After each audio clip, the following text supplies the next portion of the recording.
Welcome back to the page, guys. In today's video, we are going to be showing how to scale to a $100,000 eBay business, selling Pokemon cards, how to make a fortune selling Pokemon cards. Everyone these days wants to know the secrets. So you came to the right video. If you are new here, make sure to subscribe so you don't miss out on any videos. And guys, let's just jump right to it. Right now, we are currently expanding our presence on eBay. Their international customer clientele and large reach is part of the reason why we decided to start selling some of our cards. Over here at PokeKingShop, we offer a lot of very niche, exclusive, cool cards.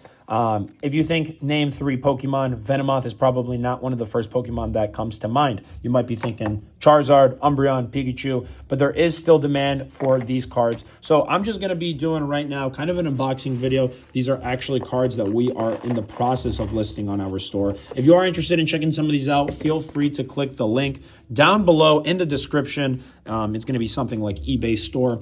But yeah, I'm just going to be kind of sharing my thoughts on how we're growing our presence, how we're building the business, how we're getting more customers, making sales, because a lot of people right now might be wondering how to do it. So first things first is finding your niche.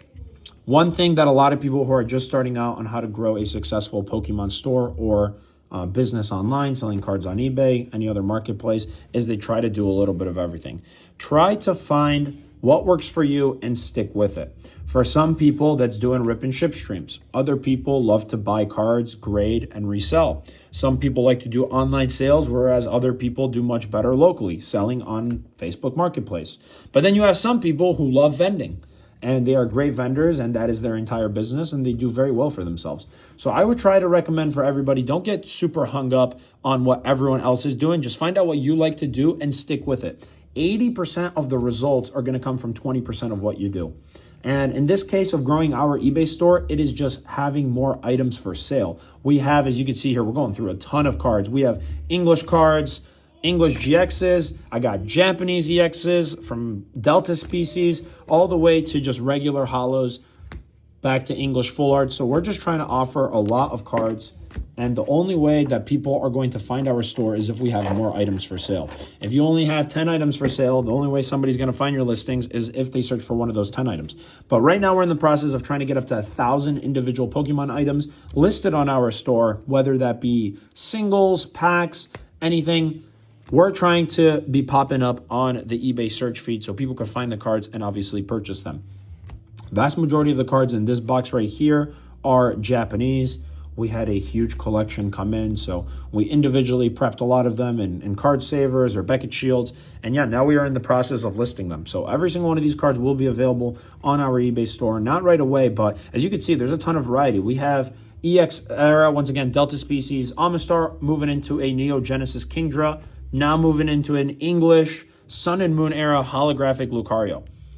Random people are going to be looking for different cards, different Pokemon. You know, you may not collect trainers, but somebody might be looking for this card. So there is value in even the cheap cards. We try to have cards available from a few dollars to a few $1,000s because you never know what people are looking for. And the best bet is listing your inventory.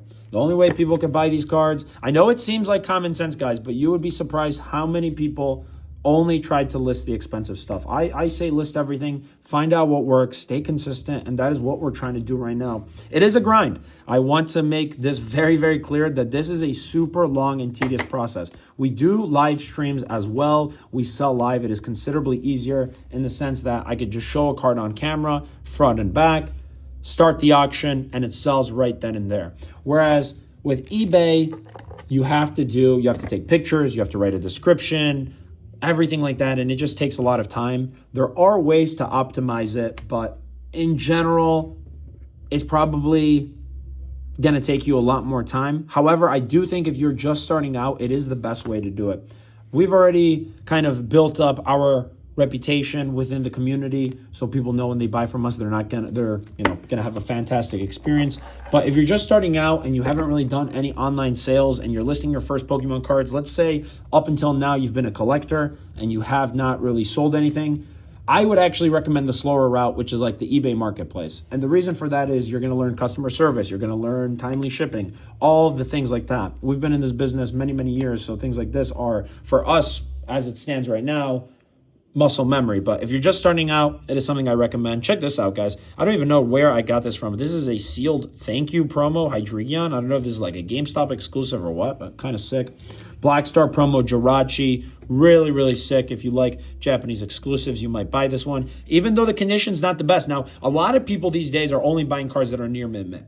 And no question about it, those types of cards are always going to sell the quickest. But sometimes if it's a rare card or if it's a rather difficult to find, the condition doesn't matter because people might just buy it for their binder. So there's value in everything, even damaged cards. But yeah, let's keep going. So this entire box are cards that I just finished taking photos of. So we have all the photos available, but we have not yet listed them because, as you can imagine, it takes a lot of time pricing all these cards out. I mean, we have hundreds and hundreds of cards in this box. It's going to take a minute to price everything out.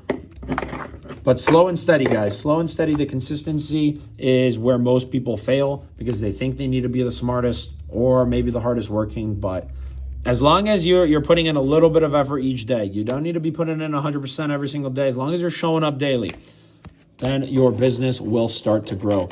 I'm hoping you guys are enjoying this types of video. I'm trying different things right now on our YouTube page, seeing what you guys like, what you guys dislike, what I should make more content of. But yeah, as you guys are looking through all these cards, you can see that there's not one theme. It's entirely random. I'm going from Japanese rainbow cards to first edition base set shadowless right here, to vending, to Japanese Black Star promos. So I'm just listing a lot of excess inventory. We have so many cards right now as it stands that I don't have time to sell all of these cards when we're live streaming. So just another way for us to move these cards is having them on a place like eBay with photos, and people could kind of buy them whenever and wherever.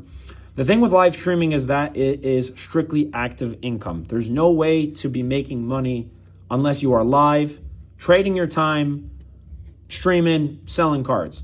Whereas if you have listings, those can sell whenever. You could be on vacation, you can be sleeping, and people could still be buying your cards. Let's take a moment right here to take a look at this incredible Team Rocket Return Snorlax. I mean, that is a certified banger. One of the coolest cards. Love this era of Pokemon. Pretty sweet condition as well. Maybe we'll have to get this one graded, but I think if I already made a listing, we'll probably have that one available on our store. That's a gem for sure. One more time, take a look at that beautiful Snorlax. Team Rocket returns Sneasel. Really, really sick. Full Art Ampharos, Manectric, Flareon. So yeah, a ton of cards. We're also expanding into offering graded cards. My thing right now is a lot of these cards probably can be sent off to grading, and they would do very well. Like this is a Pack Fresh Pincer. I'm sure somebody would pay a premium if something like this hits a 10. But it just takes so much time, at least for me, to wait for your cards to come back from grading. So some people, that is their entire business model. Me personally, I would rather just sell them as is, give that benefit to someone else. But you got to find out what works for you. Let me know in the comments if you're a brand new collector, maybe just starting out, what types of content, what type of videos you guys want to see. Like I mentioned earlier, we're just kind of going with the flow, posting all sorts of content, seeing what you guys enjoy. But yeah, just a walkthrough here on some of the cards. This is a card I do expect to sell very fast. This is a holographic Mew, Diamond and Pearl era. It's got a gorgeous swirl. We got Japanese base set, even like common cards like this. Put them in a lot. Recently, I actually just sold a trio. It was the Gym series of Ghastly Sabrina, and it was Sabrina's Ghastly, Sabrina's Haunter, and the Gengar. And I put all of them up for, I think, $40 because they were in good condition, and they sold pretty much instantly. So instead of individually having to hunt for a base set Bulbasaur, a Erica's Bulbasaur, and then an Ivysaur, you could put all three of these at once, and you'd be surprised. People even do buy cards like that, to whether it's to complete their collections, fill in binders, whatever it may be. Tag team cards, these have been really, really popular as of late. Level X, these I've been stocking up on. These are still very undervalued in both English and Japanese, and I think the market will turn on them. I had actually a very, I want to say, like, famous person in the Pokemon space try to buy a Rayquaza from me for like $300 or $400. And then I declined, had it listed for $750, and to my surprise, it sold. So yeah, level X's are starting to creep up. The packs and boxes are just getting extremely difficult to come by, especially unweighed, unsearched, everything like that. So you don't really have too many level X's and high grades hitting the market. So those have been trending up. So been trying to stock up on mint copies when we get the chance. We have Mega Pokemon making a confirmed return. I think something just got leaked from Japan that we have like a Mega Latios, Mega Gardevoir. There might actually be a Mega Lucario coming as well. But yeah, stocking up on Megas as well, because the X and Y era, we have a remake. Black and White, obviously, we have coming in July. But yeah, we'll see, guys. I will do more segments here, showing you guys what people are buying, what's selling. We got a lot. Got Topps cards, more Deltas, a lot of different Pokemon, a lot of different species. But yeah, just some inventory that we've acquired over the years. And I'm going to be honest, a lot of these cards, if they don't sell in our live streams, they've just kind of been sitting around. So at least listing them somewhere is better than not doing anything at all. And you also have to be mindful of what your strategy is going forward. A lot of these cards I'm going to be listing lower than I know I could probably sell them for, just to free up some cash flow, because there's a lot of money tied into all of these cards. And then put that money elsewhere. If you are new to the channel, we just got secured a commercial building, so we have a lot more expenses now.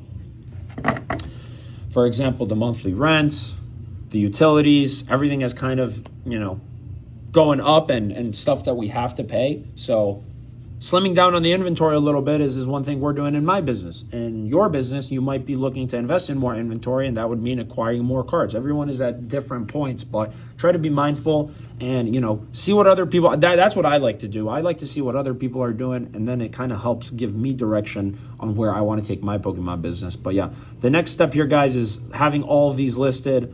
The goal is to crack 1,000 active listings, and then if a lot of these cards start to sell, business is moving steady. The goal is to upgrade our store to where we could have 10,000 listings. Now, I don't even know if I have 10,000 cards available. This entire box is already a couple hundred cards, and it's not like I have a lot more, but if it means listing cards for 99 cents or $2 to hit the 10,000 listing goal, you'd be surprised how many people come in my store. They'll buy a random card. For example, somebody will hop in, they will buy this full art Jirachi, and then to go with it, they'll buy something completely unrelated, like a Delta Species Starmie. That's why I always say, try to have all of your inventory available for sale. Try to consistently post everywhere, whether it's social media, on fixed marketplaces. For me right now, with where my business is at, a lot of people I know are selling on social media to be avoiding fees. I'm going to be honest, I'm at the point in my business where it's just more convenient for me to just pay the fee and have everything more optimized, because we have a lot of cards that we need to sell through. But yeah, I hope you guys enjoyed the video here. I'm gonna quit rambling. We've been going on for a little bit here, a little past 13 minutes.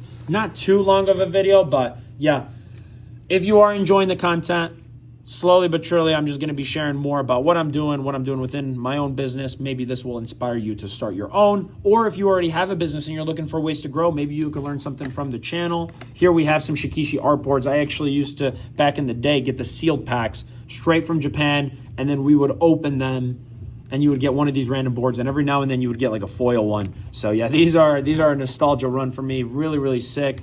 Great to get framed or just displayed within the collection. Find your niche, guys. See what works for you. And also here, to end the video, we have a random rainbow foil Volcarona. All these cards are going to be available on our eBay if you want to see the types of cards we have. Link is in the description. Appreciate everyone who's supporting the page, watching the videos. It means a lot to me. And yeah, in the next couple of videos, guys, we're going to be showing more on our live streaming business. This is going to be our eBay series. Thanks again for tuning in, and we will catch you guys on the next one.